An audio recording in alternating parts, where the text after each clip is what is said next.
آج سے ہزاروں سال قبل کی بات ہے کہ ملک بابل میں ایک بادشاہ کی حکومت تھی جس کا نام نمرود تھا۔ نمرود نہایت ہی سرکش اور ظالم شخص تھا۔ اس نے خدا ہونے کا جھوٹا دعویٰ کر رکھا تھا اور جو اسے خدا نہ مانتا اس پر بہت ظلم و ستم کرتا تھا۔ نمرود خود بت پرست تھا اور اپنی سلطنت میں بھی بت پرستی کی اشاعت کیا کرتا تھا۔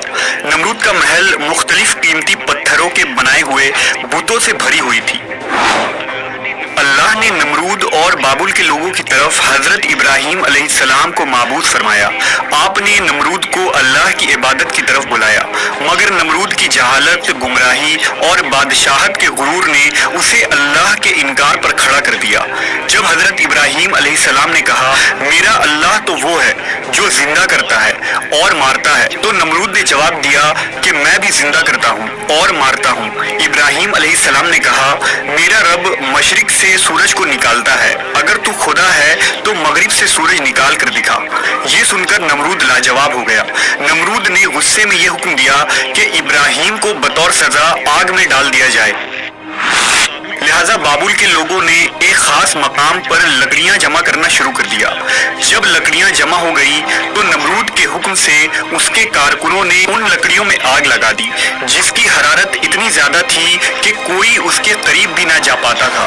جب حضرت ابراہیم علیہ السلام کو اس جلتی ہوئی آگ میں پھینکا گیا تو اللہ کے حکم سے وہ آگ ٹھنڈا ہو گیا۔ جب نمرود کو یقین ہوا کہ آگ ابراہیم علیہ السلام کا کچھ بھی نہیں بگاڑ سکتی تو اس نے آپ کو آزاد کر دیا، مگر نمرود اور اہل بابل نے اس معجزے کے بعد بھی اللہ اور اس کے سچے پیغمبر پر ایمان نہ لایا۔ اس کے برخلاف نمرود نے بابل میں ایک عظیم مینار بنوانے کا حکم دیا جس کے ذریعہ وہ ابراہیم کے خدا سے مقابلہ کر سکے۔ اس نے مزدوروں کو یہ حکم دیا کہ اس مینار کو اتنی بلندی تک تعمیر کیا جائے کہ بادلوں تک پہنچ جائے تاکہ وہ آسمان کے خدا سے جنگ کر کے اس کی سلطنت کو بھی فتح کر لے۔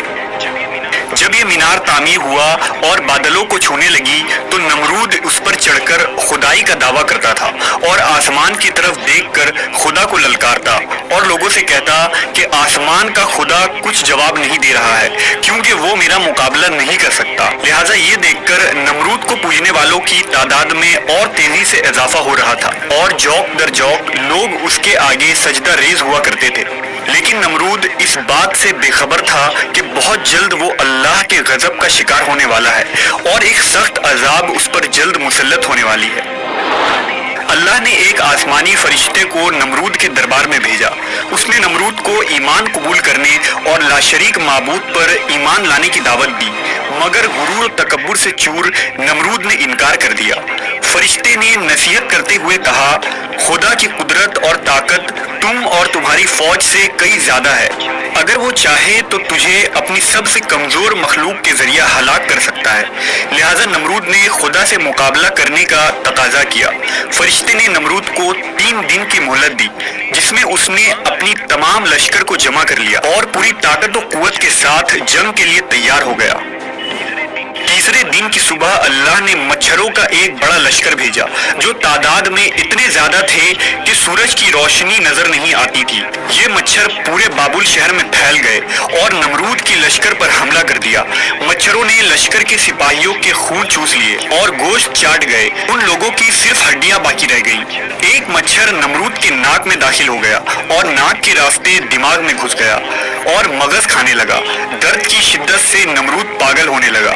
اس نے اپنی تکلیف ختم کرنے کے لیے اپنے سپاہی کو سر پر ڈنڈا اور تھپڑ مارنے کو کہا۔ جب یہ لوگ نمرود کے سر پر ڈنڈا مارتے تو مچھر کاٹنا چھوڑ دیتا اور جب ڈنڈا نہ پڑتا تو پھر کاٹنا شروع کر دیتا۔ حالت اتنی غیر ہو گئی کہ اب جو شخص بھی نمرود کے دربار میں آتا وہ اسے اپنے سر پر جوتے مارنے کو کہتا۔ یوں اسے 400 سالوں تک جوتے اور ڈنڈے پڑتے رہے اور خدائی کا دعویٰ کرنے والا اتنی بڑی سلطنت کا